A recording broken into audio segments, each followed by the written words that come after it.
அல்லாஹ்வுடைய நல்லடியார்களே, அன்பு சகோதரர்களே, அல்லாஹ் சுப்ஹானஹு வ தஆலா எங்களை இந்த உலகத்திலே அவனுடைய எண்ணில் அடங்காத படைப்புகளிலே தரையிலும் கடலிலும் அவனுடைய படைப்புகள் சொல்லி முடிக்க முடியாத படைப்பினங்களிலே மனிதர்களை அல்லாஹ் சிறந்தவர்களாக, கண்ணியமானவர்களாக, உயர்ந்தவர்களாக, புத்தி அறிவு கொடுக்கப்பட்டவர்களாக, சிந்தனை திறனுள்ளவர்களாக அல்லாஹ் சுப்ஹானஹு வ தஆலா இந்த மனித சமூகத்தை இந்த மண்ணிலே படைத்திருக்கிறான். அல்லாஹ்வுடைய நல்லடியார்களே, அன்பு சகோதரர்களே, அல்லாஹ் குர்ஆனிலே சொல்லும் பொழுது வலகத் கர்ரம்னா பனி ஆதம், ஆதமுடைய பிச்சலத்தை, ஆதம் அலைஹிஸ்ஸலாத்துடைய பிள்ளைகளை நாம் இந்த பூமியிலே கண்ணியப்படுத்தியிருக்கிறோம் என்று அல்லாஹ் சொல்கிறான். அப்படி என்றால் வலில்லாஹில் இஸ்ஸத்து வலி ரசூலிஹி வலில் முஃமினீன் அல்லாஹ் சொல்கிறான். இன்னும் ஒரு ஆயத்திலே முதல் கண்ணியம் அல்லாஹ்வுக்கு சொந்தமானது, அதற்கு அடுத்தது அல்லாஹ்வுடைய தூதருக்கு சொந்தமானது, அதற்கு அடுத்ததாக மறுமையை நம்பியிருக்கக்கூடியவர்கள், மௌத்துக்கு பின்னால் சகல நிகழ்வுகளை நம்பியிருக்கக்கூடிய, அந்த மறைவான விடயங்களை நம்பியிருக்கக்கூடிய இறை விசுவாசிகளுக்கு கண்ணியம் உண்டு என்று அல்லாஹ் அவருடைய சங்கையான வேதத்திலே சொல்லியிருக்கிறான். கண்ணியமான சகோதரர்களே, உலகத்துடைய வாழ்வு ஒரு சோதனை. அல்லாஹ் தஆலா நாம் ஆட்சியிலே இருந்தாலும், பட்டம் பதவிகளிலே இருந்தாலும், அதிகாரத்திலே இருந்தாலும், என்னென்ன பட்டங்களை பெற்றிருந்தாலும் அல்லாஹ் நமக்கு வைத்த பேர் இன்சான், மனிதன். நாம் எல்லோரும் அல்லாஹ்வுடைய அடிமைகள். அது எந்த தரத்திலே இருந்தாலும் சரி, அழகிலே கூடியவராக இருந்தாலும், செல்வத்தில் மிகைத்தவராக இருந்தாலும், யாராக இருந்தாலும் அல்லாஹ் நமக்கு வைத்த பேர் நாம் அடிமைகளாக இருக்கிறோம். அப்படி என்றால் சகோதரர்களே, நம்முடைய எஜமானாகிய அல்லாஹ் இந்த உலகத்தை படைத்து பரிபாலிக்கக்கூடிய ரப்பாக, எங்களுடைய இரட்சகனாக, எங்களை போஷிக்கக்கூடியவனாக, எங்களை பாதுகாக்கக்கூடியவனாக, எங்களை தன்னுடைய தாயுடைய வயிற்றிலே சமைத்தவனாக அல்லாஹ் ரப்புல் ஆலமீன் இருந்து கொண்டிருக்கிறான். எனவே நாம் எப்படி இந்த உலகத்துக்கு நாம் விரும்பாமல் தாயுடைய வயிற்றின் மூலமாக உலகத்துக்கு வந்திருக்கிறோமோ, இதே போல சகோதரர்களே, ஒரு நாள் நாம் மரணிக்க இருக்கிறோம். அந்த மரணம் நிச்சயமாக நமக்கு வரும். அந்த மௌத்துடைய நேரம்தான் இந்த உலகத்துக்கு நாம் பிரியாவிடை கொடுக்கும் நாள்.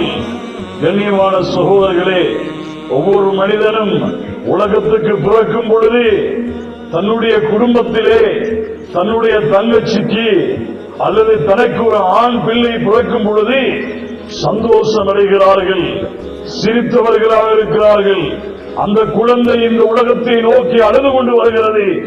ஆனால் இந்த உலகத்திலே வாழ்ந்து மரணிக்கக்கூடிய வேளையிலே அவர் சகோதரர்களே சிரித்தவராக அவர் செல்ல வேண்டும்.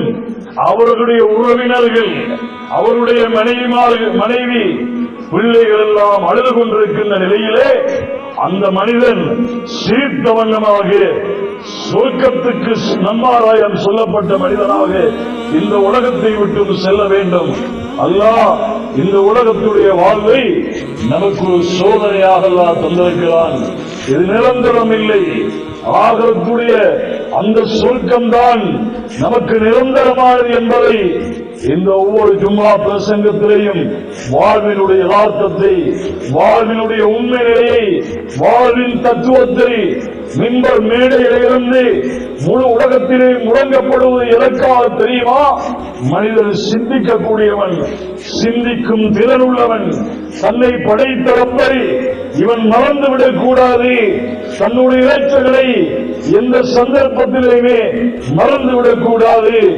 எனக்கு ஒரு மவுத் இருக்கிறது, நான் உலகத்துக்கு வாழத்துக்கு ஒரு முறை இருக்கிறது. ஆனால் இந்த உலகத்தை விட்டு செல்வதற்கு எனக்கு முறை கிடையாது. எனக்கு நானா, அதுக்கு பின்னாலே தம்பி சகோதரமார்கள் என்று முறையோடு வருகிறார்கள்.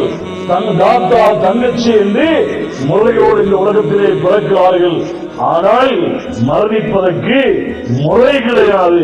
நானா 80 வயது, தம்பி 40 வயதிலே மரணித்து விடலாம். தாத்தாவுக்கு சகோதரர்களே 30 வயது, தம்பிக்கு 20 வயதிலே மரணிக்க முடியும். எனவே அல்லாஹ் வருவதற்கு ஒரு முறை வைத்திருப்பது போல போவதற்கு ஒரு முறை அல்லாஹ் வைத்தது கிடையாது.